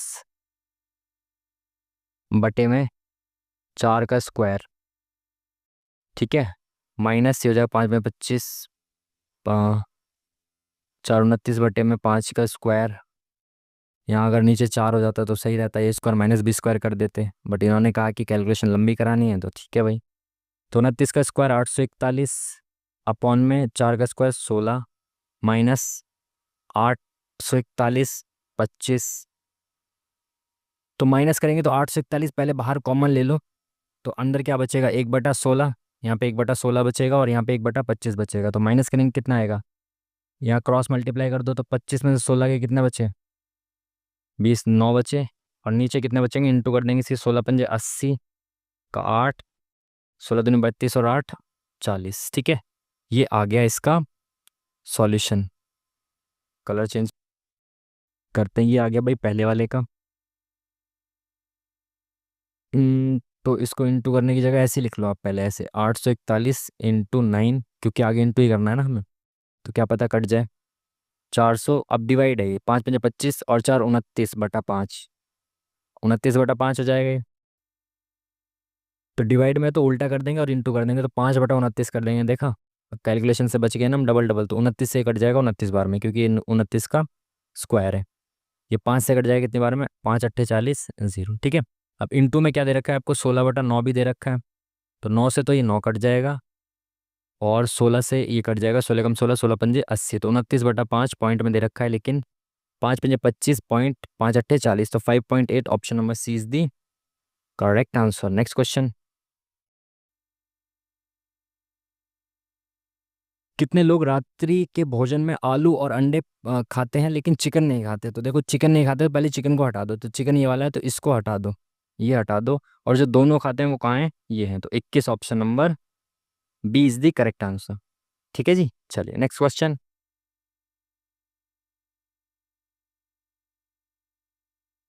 क्या बोल रहा है? घन के खुले नेट को अंदर की ओर मोड़ने से बनेगा, तो इस जो ओपन डाइस है इसको क्लोज कर देंगे तो कौन सा वाला डाइस बन जाएगा, ये बताना है आपको। ठीक है, तो जो भी ओपन डाइस से क्लोज डाइस बनता है तो उसमें जो अपोजिट वाले होते हैं वो एक सरफेस पे नहीं दिखते, और एक छोड़ के एक अपोजिट होता है, यानी कि एक का अपोजिट 6 होगा, दो का अपोजिट 5 होगा, तीन का अपोजिट 4 होगा, ये एक सरफेस पे दिखने नहीं चाहिए। तो पहले वाले में देखें, 2 और 5 एक दूसरे का अपोजिट है तो ये नहीं बन सकता, 1 और 6 एक दूसरे का अपोजिट है, नहीं बन सकता, 3 और 6 अपोजिट है क्या? नहीं। 3 और 1 अपोजिट है क्या? नहीं। 1 और 6 अपोजिट है क्या? बिल्कुल है, तो ये भी नहीं बन सकता, तीन ऑप्शन खत्म हो गए, तो यही बनेगा। ठीक है, जो अपोजिट सरफेस होते हैं वो एक सामने वाले सरफेस पे दिखाई नहीं देने चाहिए एक साथ, ठीक है ना।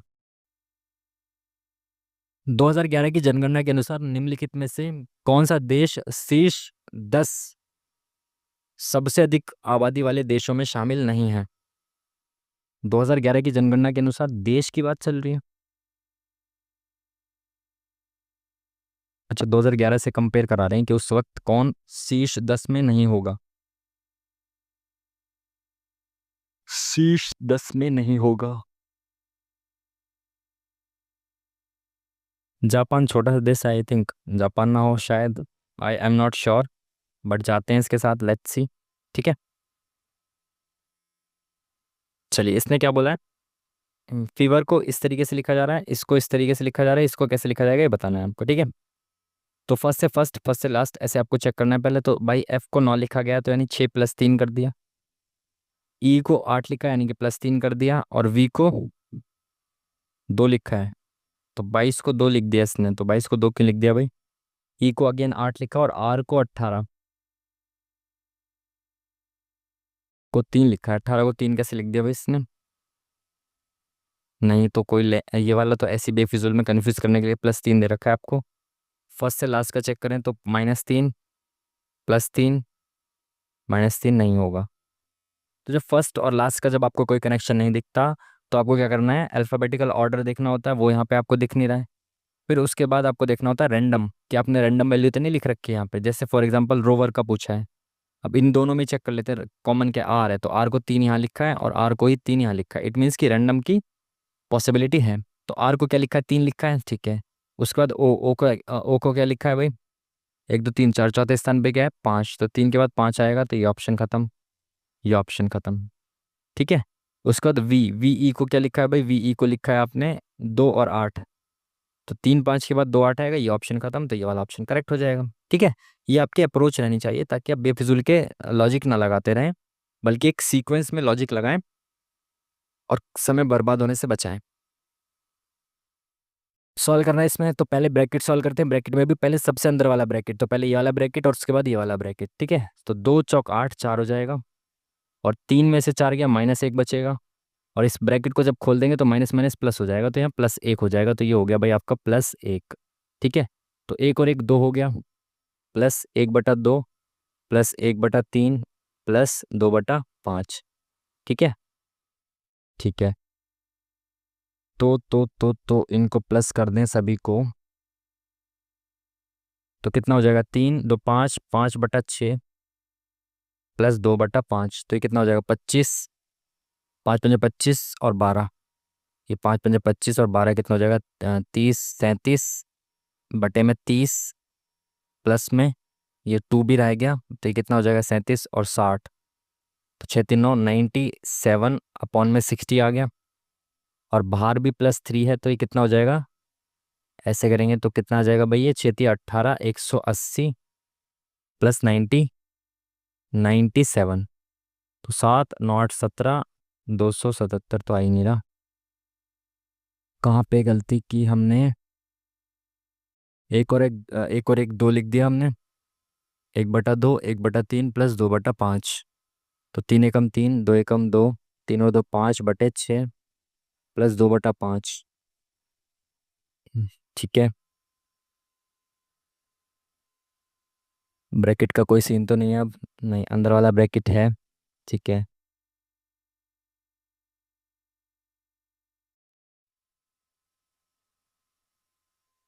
एक और एक 2 हो गया, 1/2, 1/3, 3 एकम 3, 2 एकम 2, 3 और 2 5/6 प्लस 2/5, 5×5 = 25, 6×2 = 12, 6×5 = 30।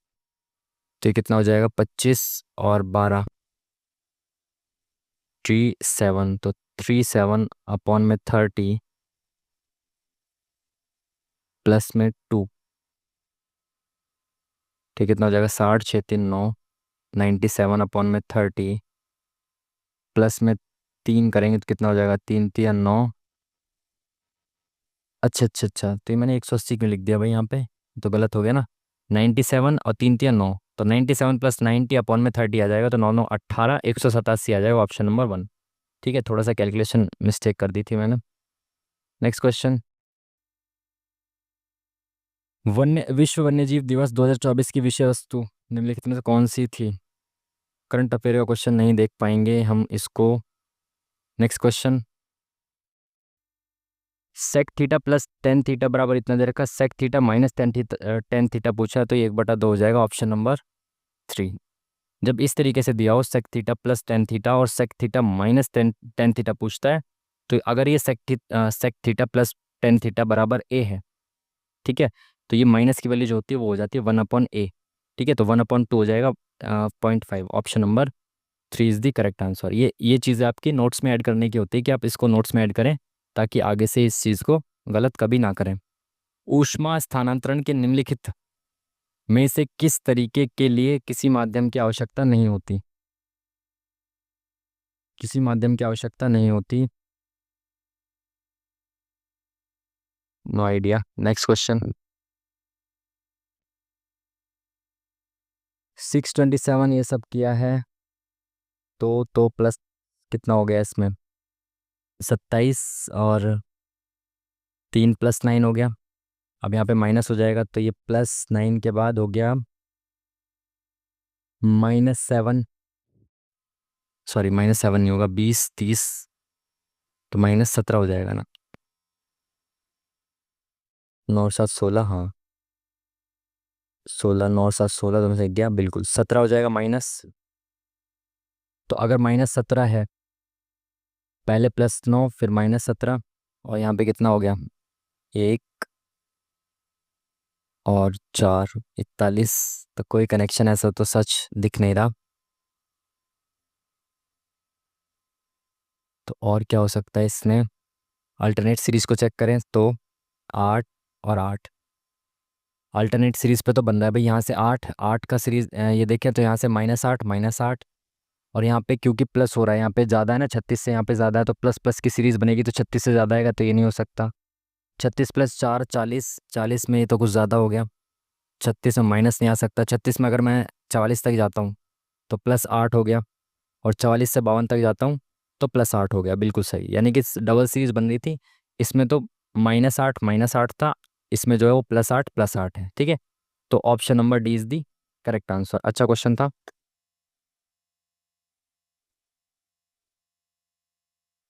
किस संशोधन के तहत गोवा को पूर्ण राज्य का दर्जा दिया गया था? तो गोवा बना था हमारा 56th अमेंडमेंट के साथ। Next question. आनंद 4 किलोमीटर प्रति घंटा की गति से 20 किलोमीटर की दूरी तय करता है और शेष दूरी को 5 घंटे में 5 किलोमीटर प्रति घंटा की गति से तय करता है। संपूर्ण यात्रा के दौरान औसत गति बतानी। औसत गति होती है आपका टोटल डिस्टेंस अपॉन में टोटल टाइम। टोटल डिस्टेंस इसने कितना कवर किया भाई? पहले तो इसने 20 किलोमीटर डिस्टेंस ट्रैवल किया है, और टाइम इसमें कितना लगा? 4 की स्पीड से 20 ट्रैवल किया, यानी कि 1 घंटे में वो 4 किलोमीटर चल सकता था, 20 किलोमीटर चला इसने, यानी कि 5 घंटे इसको लगे होंगे। ठीक है, आगे उसने 5 घंटे ट्रैवल किया है, दूसरे वाली जो डिस्टेंस ट्रैवल किया उसने 5 घंटे ट्रैवल किया, और 5 की स्पीड से ट्रैवल किया है, तो 5 घंटे तक 5 की स्पीड से चला, तो कितना डिस्टेंस ट्रैवल किया? 25। तो टोटल डिस्टेंस कितना हो गया? 45। टोटल टाइम कितना हो गया? 10। तो 4.5 हो गई इसकी average speed. Option number 1 is the correct answer. Next question. छात्र के पहले 4 उपसत्र परीक्षाओं में औसत अंक इतने हैं और पहली 2 उपसत्र परीक्षाओं का औसत अंक कितना है, अंतिम 2 उपसत्र परीक्षाओं के औसत ज्ञात करनी है। आसान सा बेसिक सा है, बेसिक से ही कर दो ना। लो, शुरू के 4 की जो है वो 45 एवरेज, तो शुरू के 4 का सम कितना हो जाएगा, 45 गुना में 4, सम कितना हो गया, 9 दूनी 18, 180 हो गया। शुरू के 2 का भाई 75 एवरेज है, तो शुरू के 2 का सम हो गया 150। तो अगर 4 में से 2 का सम घटा दें तो कितना बचेगा, बाकी के 2 का सम बचेगा 30। तो अगर 2 का सम 30 है तो एवरेज कितना हो जाएगा, 15। तो option number D is the correct answer. Next question, Bharat petroleum corporation के प्रीमियम पेट्रोल स्पीड के ब्रांड एम्बेसडर के रूप में किसे पेश किया गया है। स्पीड के ब्रांड एम्बेसडर, तो स्पीड की बात चल रही है तो भाई हिमा दास होंगी शायद, मुझे पता नहीं है, करंट अफेयर का क्वेश्चन है। भारत के संविधान का कौन सा अनुच्छेद भारतीय संसद में मंत्रि परिषद की भूमिकाओं और जिम्मेदारियों का वर्णन करता है। तो मंत्रि परिषद कौन से आर्टिकल में आएगी भाई, वैसे भी 74 ही आंसर होगा क्योंकि 70 के आसपास होता है आर्टिकल। 75 आप प्रधानमंत्री का है, उससे आसपास होगा, तो वैसे भी ये गलत हो जाएगा, है ना। अगर आपको पता है 74 पर मंत्रि परिषद का है तो ठीक है। अब बट अगर आपको ये भी पता है कि 75 के आसपास आंसर आएगा, तब भी आप कर सकते थे। 74 163 याद रखना है ना। 1985 1985 के संविधान 52वें संशोधन के अधिनियम, 52वां संशोधन आपको पता है कौन सा है, वो 10th शेड्यूल से संबंधित है, 10वीं अनुसूची से। भारतीय संविधान की डैश अनुसूची, 10वीं अनुसूची को सम्मिलित किया जो दल बदल कानून के आधार पर है, तो option number 1 is the correct answer. ठीक है, आसान सा क्वेश्चन था।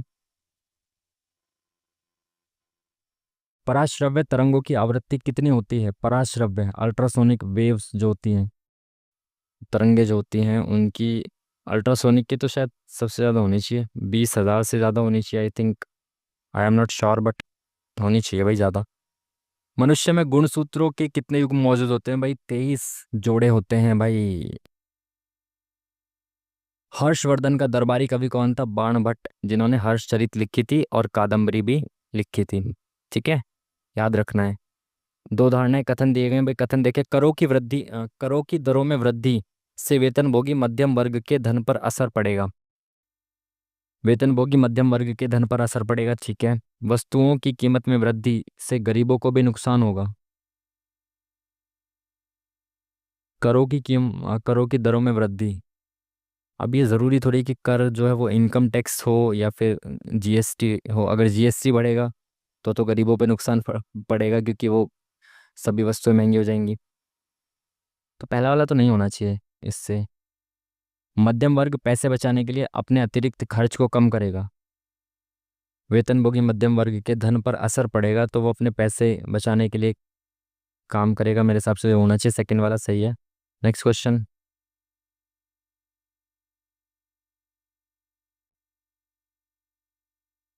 एबीसी में ए बी और ए सी पर बिंदु डी ई इस प्रकार हैं कि समांतर है। यार ये वाले ही सेम क्वेश्चंस आ रहे हैं भाई, बार बार वही समांतर वाले क्वेश्चंस। ए बी सी, और ए बी पर बिंदु डी है और ए सी पर बिंदु ई है। डी ई बी सी के समांतर है, ठीक है। ए डी बराबर 1 है, डी बी बराबर 3 है। तो एरिया ए डी ई यानी इसका एरिया और ए बी सी इस पूरे का एरिया का रेशियो क्या होगा, आपको पता है कि जो इनकी साइड्स का रेशियो होता है वो सेम होता है सभी साइड्स का रेशियो, ठीक है। ए डी का और ए बी का जो रेशियो होगा वही डी ई और बी सी का रेशियो होगा, ठीक है। दूसरी चीज़, जो इनकी साइड्स का रेशियो होता है उसका स्क्वायर जो होता है वो इनके एरिया का रेशियो होता है। तो ए डी ई की जो साइड है वो 1 है और ए बी सी की जो साइड है वो 1 और 3 4 है। तो इनके जो एरिया का रेशियो होगा वो इनके स्क्वायर्स का रेशियो होगा, यानी 1/16। Option number 1 is the correct answer. Next question, एक यूकैरियोटिक कोशिका के कोशिका द्रव्य का 2 संतति कोशिकाओं में विभाजन है डैश के कोशिका द्रव्य का 2 संतति कोशिकाओं में विभाजन, कोशिका द्रव्य विभाजन। यूकैरियोटिक कोशिका के कोशिका द्रव्य का 2 संतति कोशिकाओं में विभाजन, कोशिका द्रव्य की बात कर रहा है और विभाजन भी बात, तो कोशिका द्रव्य विभाजन होना चाहिए ना, है ना। या केंद्रीय विभाजन होना चाहिए, केंद्रक विभाजन होना चाहिए। शायद ये गलत हो, इस वजह से इतना आसान दे देगा ऐसे। सी के साथ जाते हैं, लेट्स सी, है ना, मुझे पता नहीं है वैसे।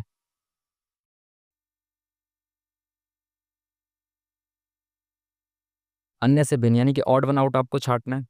ठीक है, तो भाई फर्स्ट से फर्स्ट और फर्स्ट से लास्ट का लिंक देखेंगे। पी से KLMNOP 5, YSTUVWXY 6, डी से यू, तो लिंक नहीं दिख रहा। तो फर्स्ट से लास्ट का एक बार चेक कर लेते हैं। PQRSTUVWXY DUVWXY DEF, अच्छा डी से यू क्यों करने लगा, DEFGHIJK। तो ये क्या है, 2 4 5 + 5, 2 4 6 + 6, 2 4 6 + 7। ठीक है, जेड से यू तो +5 नहीं है। एस से XSTUVWX +5 है। ठीक है, एन से SNOPQRS +5 है। बिल्कुल ठीक है, ये वाले में +5 नहीं दे रखा फर्स्ट से लास्ट का लिंक, तो ये वाला जो है वो ऑड वन आउट हो जाएगा। Next question.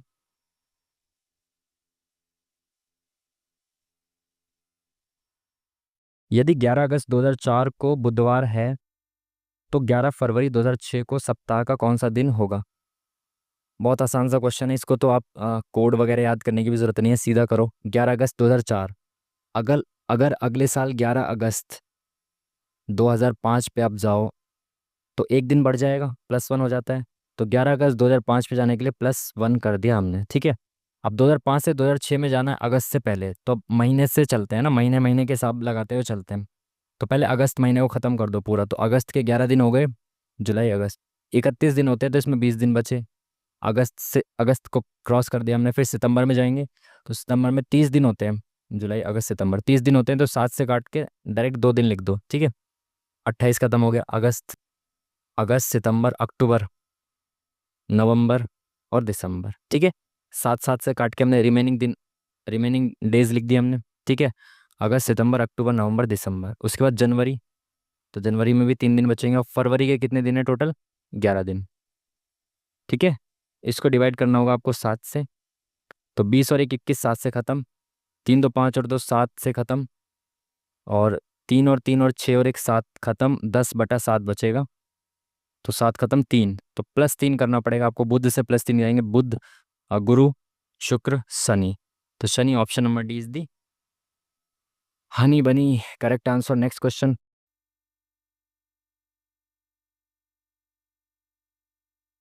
दो उम्मीदवारों के बीच एक चुनाव में जो 64% मत प्राप्त करता है वह इतने मतों के बहुमत से निर्वाचित होता है। डाले गए मतों की कुल संख्या बतानी भाई। एक को 64% मिले, टोटल 100% डाले गए होंगे। एक को अगर 64% मिले तो दूसरे को 36% मिले होंगे। तो इसको जो है ना, इस वाले को इससे कितने ज़्यादा मिले, कितने परसेंट ज़्यादा मिले, ये देखना पड़ेगा आपको। तो 8 3 2 है ना, 5 में 3 गया, 2 बचा। ठीक है ना, 8 6 14, 3 4 5 6। ठीक है, यानी कि जो फर्स्ट वाला है वो दूसरे वाले से कितने वोट से जीता है? 28% वोट से जीता है। इस 28% वोट को आपको की वैल्यू कितनी दे रखी है आपको? 4340। तो 1% की वैल्यू कितनी हो जाएगी अपॉन में 28, और हमें 100% की वैल्यू निकालनी है, तो इंटू 100। ठीक है, तो 14 से काट देते, 14 दूनी 28, 14 तिया 42, 14 एकम 14, 2 से काटेंगे तो 2 एकम 2, 2 पंजे 10, 2 पंजे 10। तो 155 के बाद 2 0, option number 1 is the hero. Next question. Cyclostome जब जबड़े रहित डैश होते हैं। पता नहीं क्या है यार, ये साइंस के क्वेश्चंस। सरकार ने प्लास्टिक के उपयोग पर प्रतिबंध लगा दिया है। प्लास्टिक के जलने से जहरीली रसायन निकलते हैं, जहरीले रसायन निकलते हैं। कथन का प्रभाव हो सकता है, उन कथन को पढ़िए, निर्णय कीजिए कि विकल्प कौन सा विकल्प उत्तर के रूप में इन दोनों कथनों का यूज करूंगा। अच्छा, इनमें से कौन सा कारण है, कौन सा प्रभाव है? तो प्लास्टिक के जलने से जहरीले रसायन जो वो निकलते हैं, इस वजह से इन्होंने प्रतिबंध लगा दिया। जो सेकंड एक कारक कारण है और एक जो प्रभाव है, तो option number second is the correct answer. ठीक है जी, चलिए नेक्स्ट क्वेश्चन। OPQRST भाई, ये सब फिल्में देख रहे हैं, सात मित्र हैं। एस किसी एक अंतिम छोर पर बैठा है, ठीक है, क्यू एस के दाएं से दूसरे स्थान पर है। अगर एस ये बैठा है तो एस के दाएं से दूसरे स्थान पर तो एक, दूसरे स्थान पर क्यू है। अगर ये अंतिम छोर पर है तो इधर तो कोई नहीं होगा, तो बाकी सब इधर ही होंगे। तो एक दो तीन चार पाँच छः सात, सात लोग हो गए टोटल, ठीक है। पी ओ और क्यू के बीच में बैठा है, तो ओ और क्यू के बीच में कौन बैठा है? पी बैठा है, ठीक है। यू किसी भी अंतिम छोर पर नहीं बैठा है, तो यू अंतिम छोर पर नहीं है, या तो यहाँ होगा यू या तो यहाँ होगा, ठीक है। आर टी के बाएं बैठा है, तो अगर टी यहाँ बैठा होगा तो आर यहाँ बैठ जाएगा, बट फिर यू यहाँ आ जाएगा। इट मीन्स कि टी यहाँ बैठा होगा और आर इसके बाएं बैठा है यहाँ पे, और यू यहाँ बैठा है, ठीक है। दाएं छोर पर कौन बैठा? तो दाएं छोर पे टी आ गया, तो option number B is the correct answer. T, option number B, ठीक है जी। तो सारे क्वेश्चन हमने ऑलमोस्ट देख लिए। तो 91 अटेम्प्ट कर चुके हैं, जिनमें से एक दो तुक्के मारे हैं बस बीच बीच में। तो देखते हुए चलें, अगर हम किसी में तुक्का मार सकते हैं तो। एल्किनो ये सब क्या है भाई? 54 कदम बांध, तो 81, 98, ठीक है। 91 अटेम्प्ट कर दिए, ठीक है। बाकी मोस्टली जो है वो साइंस के और एक आधा करंट अफेयर का ही छूटा है। तो साइंस में वैसे भी मुझे कुछ आता नहीं है, तो दो चार क्वेश्चन वैसे भी हमने बीच में भी तुक्के ले लिए हैं साइंस के, है ना। तो 91 ही अटेम्प्ट रखते हैं, सबमिट करते हैं इसको, ठीक है जी। चलिए देखते हैं क्या रहता है।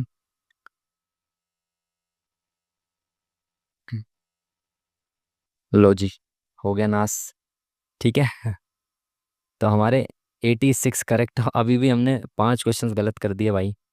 सही है, लास्ट में तुक्के नहीं मारे। तो 85 डाउन गया स्कोर।